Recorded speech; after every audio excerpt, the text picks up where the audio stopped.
13 Kabanata. Sinabi ni Jesus ang tungkol sa pagkawasak ng templo. Nang paalis na sina Jesus sa templo, sinabi ng isa sa mga tagasunod niya, "Guro, tingnan niyo po ang templo.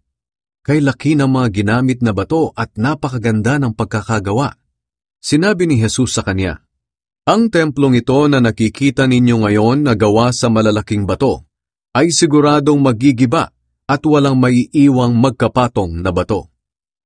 Mga paghihirap at pag-uusig na darating. Habang nakaupo si Jesus sa isang lugar sa bundok ng mga olibo na nakaharap sa templo, tinanong siya ng sarilinan nina Pedro, Santiago, Juan at Andres, "Sabihin ninyo sa amin kung kailan mangyayari ang sinabi ninyo, at ano ang mga palatandaan kung malapit nang mangyari ang lahat ng ito?" Kaya sinabi ni Jesus sa kanila, "Mag-ingat kayo at huwag palilinlang kanino man, sapagkat marami ang darating at magsasabi na sila ang Kristo, at marami ang ililigaw nila. Kapag nakarinig kayo ng mga digmaan malapit sa inyo, at nakabalitang may digmaan din sa malayo, huwag kayong matakot.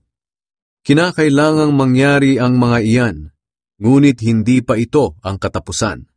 Sapagkat magdidigmaan ang mga bansa at mga kaharian, lilindol sa iba't ibang lugar at magkakaroon ng taggutom.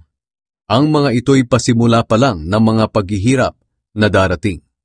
Mag-ingat kayo dahil dadakpin kayo at dadalhin sa hukuman at hahagupitin kayo sa sambahan ng mga Hudyo. Iimbestigahan kayo sa harap ng mga gobernador at mga hari dahil sa pagsunod ninyo sa akin. Magiging pagkakataon nyo ito upang magpatotoo sa kanila tungkol sa akin. Dapat munang maipangaral ang magandang balita sa lahat ng bansa bago dumating ang katapusan. Kapag dinakip kayo at iniharap sa hukuman, huwag kayong mag-alala kung ano ang sasabihin ninyo. Basta't sabihin ninyo ang ipinapasabi ng banal na Espiritu sa oras na iyon, sapagkat hindi kayo ang magsasalita, kundi ang banal na Espiritu sa pamamagitan ninyo. Sa panahong iyon, may mga taong ipagkakanulo ang kanilang kapatid para patayin. Ganoon din ang mga ama sa kanilang mga anak, at ang mga anak sa kanilang mga magulang. Kapupuotan kayo ng lahat dahil sa pagsunod ninyo sa akin. Ngunit ang mananatiling tapat hanggang wakas ay maliligtas. Ang kasuklam-suklam na darating. Makikita ninyo ang kasuklam-suklam na darating na magiging dahilan ng pag-iwan sa templo. At nakatayo ito sa lugar na hindi dapat kalagyan nito. Kayong mga bumabasa, unawain ninyo itong mabuti. Kapag nangyari na ito, ang mga nasa Judea ay dapat nang tumakas papunta sa kabundukan. Ang nasa labas ng bahay ay huwag nang pumasok para kumuha ng anuman. Ang nasa bukid ay huwag nang umuwi para kumuha ng damit. Kawawa ang mga buntis at ang mga nagpapasuso sa mga araw na iyon, dahil mahihirapan silang tumakas. Idalangin ninyong huwag itong mangyari sa panahon ng taglamig, sapagkat sa panahong iyon, makakaranas sa mga tao ng mga paghihirap na hindi pa nararanasan mula nang likhain ng Diyos ang mundo hanggang ngayon, at wala nang mangyayari pang ganoon kahit kailan. Kung hindi pa iikliin ng Panginoon ang panahong iyon, walang matitirang buhay. Ngunit alang-alang sa kaniyang mga pinili, paiikliin niya ang panahong iyon. Kapag may nagsabi sa inyo, "Narito ang Kristo," o "Naroon siya," huwag kayong maniniwala, sapagkat lilitaw ang mga di tunay na Kristo at mga huwad na propeta. Magpapakita sila ng mga himala at kababalaghan upang malinlang kung maaari pati ang mga pinili ng Diyos. Kaya mag-ingat kayo. Binabalaan ko na kayo habang hindi pa nangyayari ang mga ito. Ang pagbabalik ni Jesus sa mundo.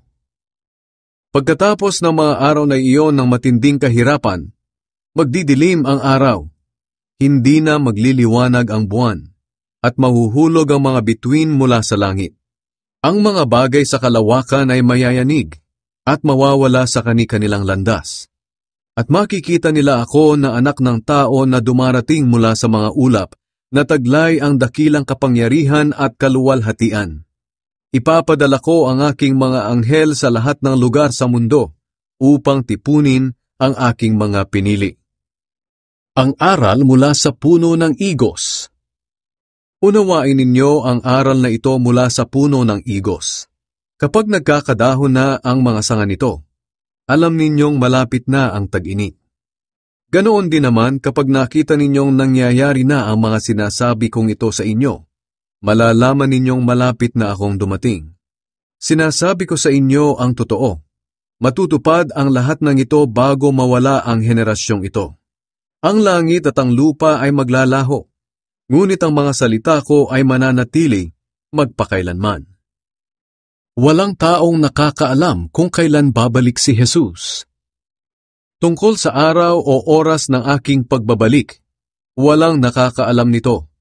Kahit ang mga anghel sa langit o ako mismo na anak ng Diyos. Ang Ama lang ang nakakaalam nito. Kaya mag-ingat kayo at laging magbantay, dahil hindi ninyo alam kung kailan ako darating. Maaari natin itong ihambing sa isang taong papunta sa malayong lugar. Bago siya umalis ng bahay ay binigyan niya ng kanya-kanyang gawain ang bawat alipin, at saka binilinan ang gwardiya sa pintuan na maging handa sa kanyang pagdating. Kaya maging handa kayo, dahil hindi ninyo alam kung kailan darating ang may-ari ng bahay. Maaaring sa hapon o sa hating gabi, sa madaling araw o sa umaga. Baka bigla siyang dumating at datnan kayong natutulog. Kaya ang sinasabi ko sa inyo ay sinasabi ko rin sa lahat. Maging handa kayo.